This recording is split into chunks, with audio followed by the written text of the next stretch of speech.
I'm Evelyn Brooks, and I'm so glad you made it to this special book event. I'm the author of the nonfiction Liberty and Justice book series, which launched on Inauguration Day 2017 in response to the election of Donald Trump as President of the United States. I'd like to share with you now the introduction I wrote for the second edition of America's New Breed of Freedom Fighters. Dear reader, this is the advanced training manual for freedom fighters who refuse to be overrun by the Trump Circus and its right-wing extremist agenda of hate, greed, white supremacy, misogynism, and voter repression. You've already got progressive petitions to sign, social media posts to write and share, marches and town hall events to attend, but this book will take you deeper into the realm of the creative mind, where we can access our unlimited power to manifest the results we want to experience. Does that sound like mere wishful thinking? It's not.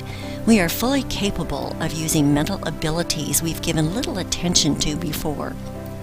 Even if you've watched films, read books, and attended seminars about using the law of attraction more skillfully, we're going to explore things you might not have considered as it relates to working together and collectively changing the direction this country is going in, and thus create lasting progress.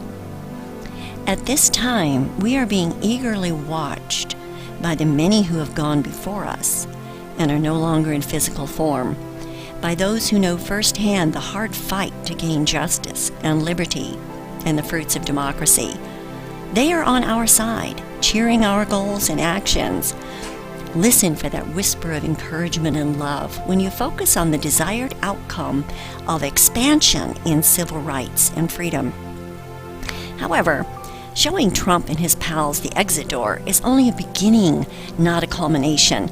Let's vote them out of office, but we'll have to keep up the good work and prevent their clones from springing up in this battle for human evolution and a healthy environment to live in.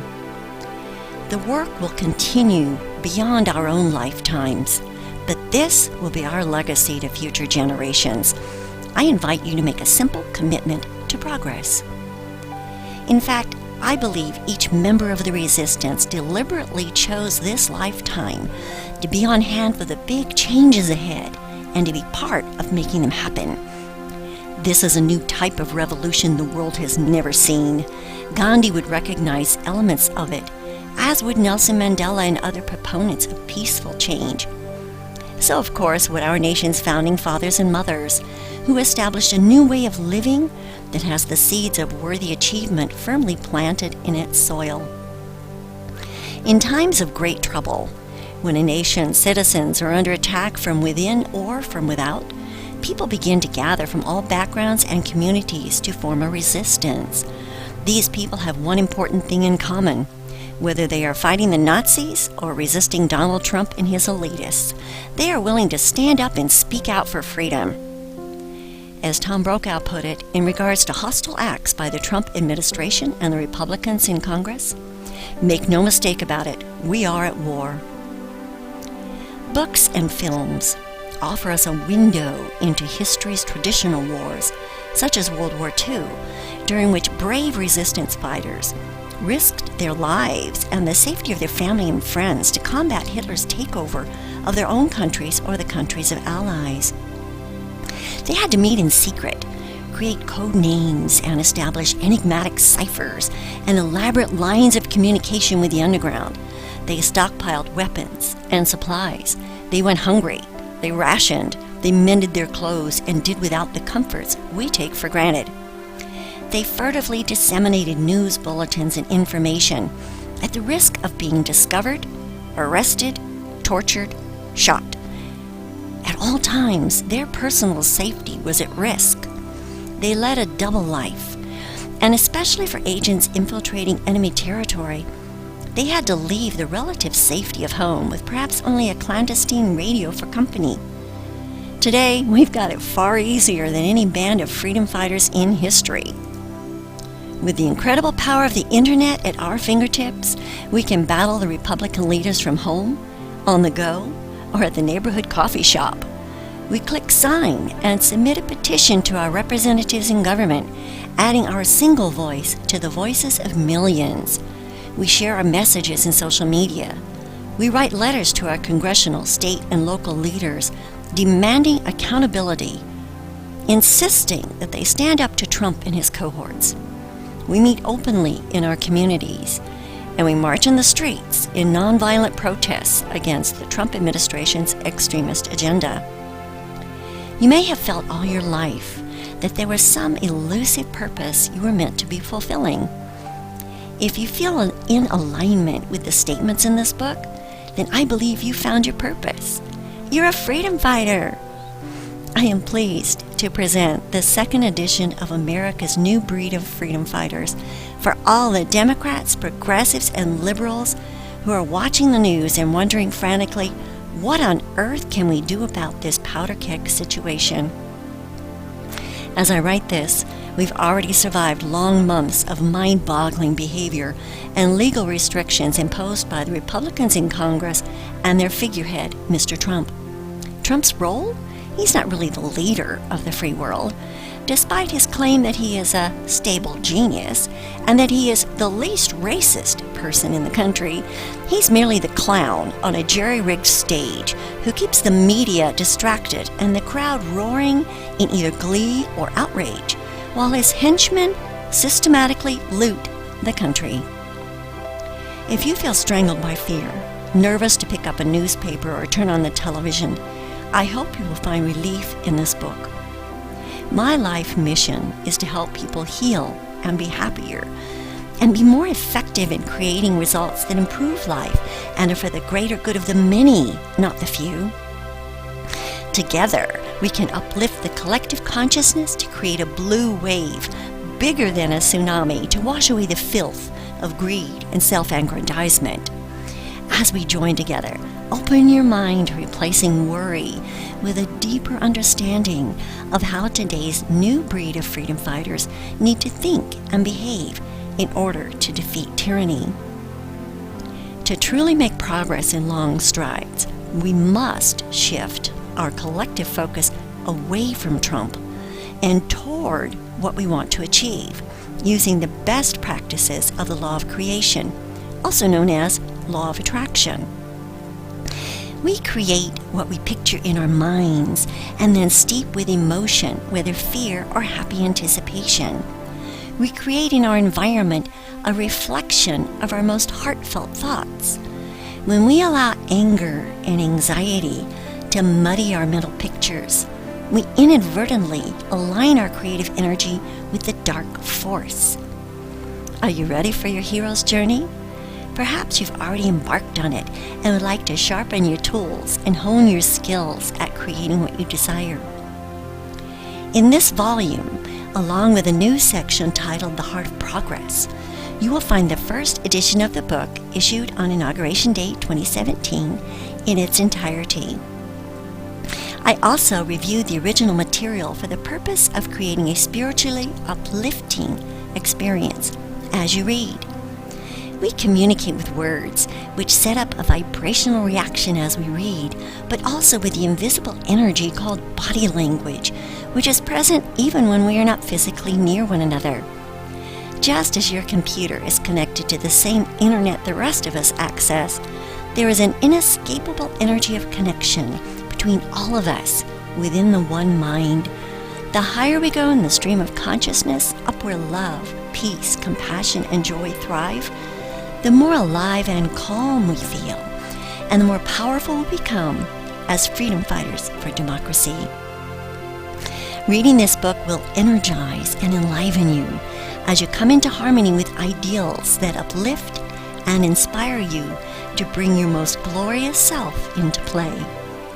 You will feel a wonderful sense of confidence, peace, and well-being inside, and at the same time realize more fully just how powerful a being you are, fully capable of creating the results you want in life.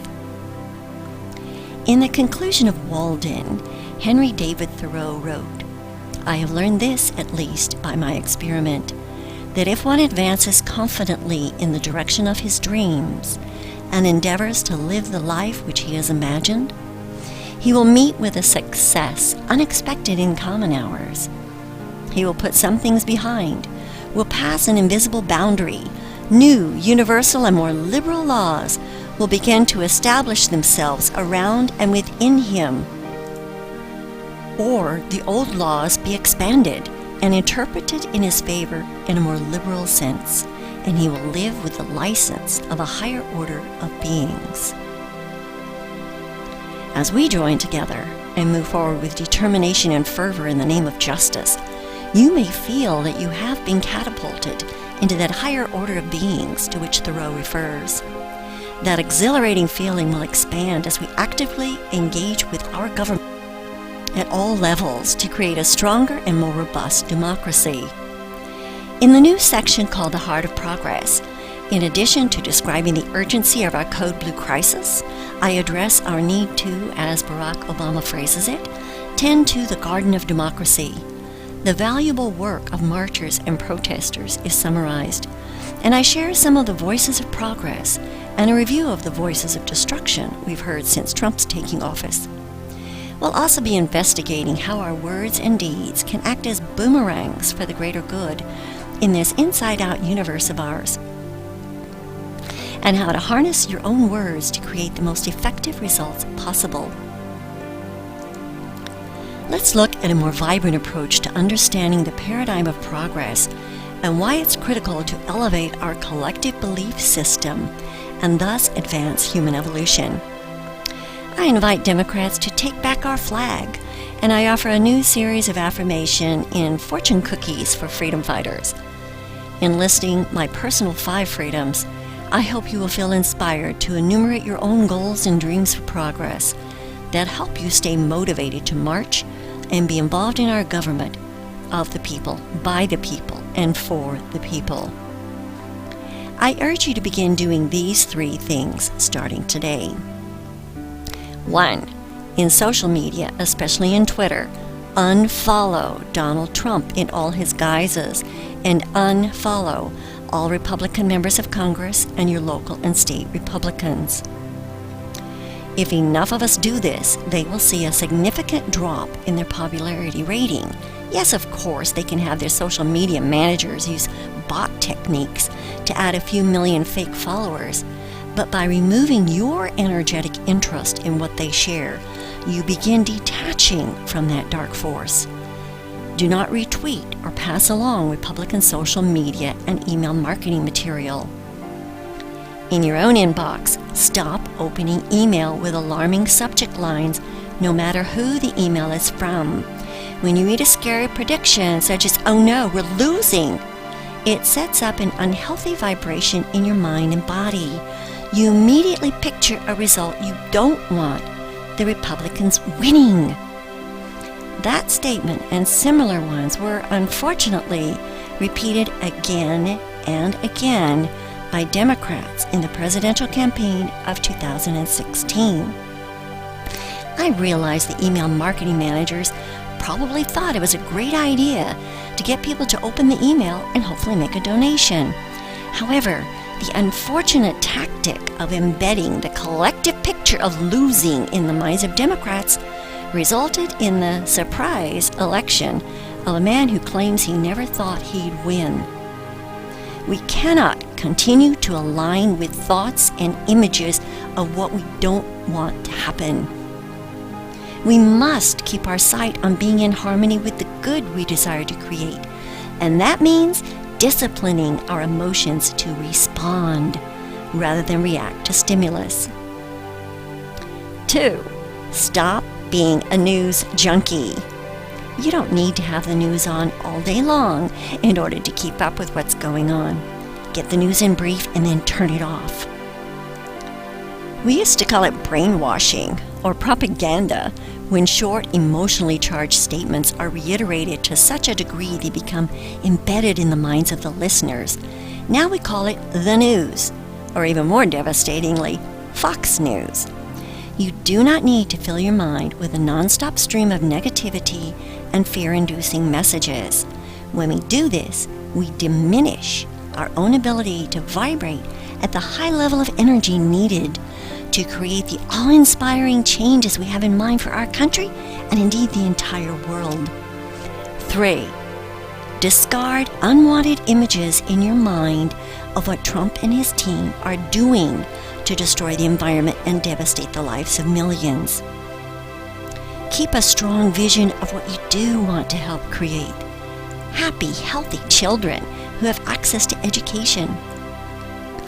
Compassionate caring and support for the elderly, the impoverished, those who are unable to care for themselves. Sensible gun control, tax reform, medical care, ease of voting for all eligible citizens. Keep the picture strong of America as the beautiful melting pot which welcomes immigrants onto its bright shores of opportunity. As the ripples of our efforts bring forth a harmonious song of the universe, we will prevail over the destructive agenda of the Republican leaders. Let's continue what we've begun. Our allies are watching to see how we will handle this crisis in America. Let's not disappoint them by hiding under the covers. Expanding liberty and justice for all is not an impossible dream. All we need to do is collectively live and serve at a higher level than the opposition and keep marching. Welcome to the resistance. I'm Evelyn Brooks, and thank you.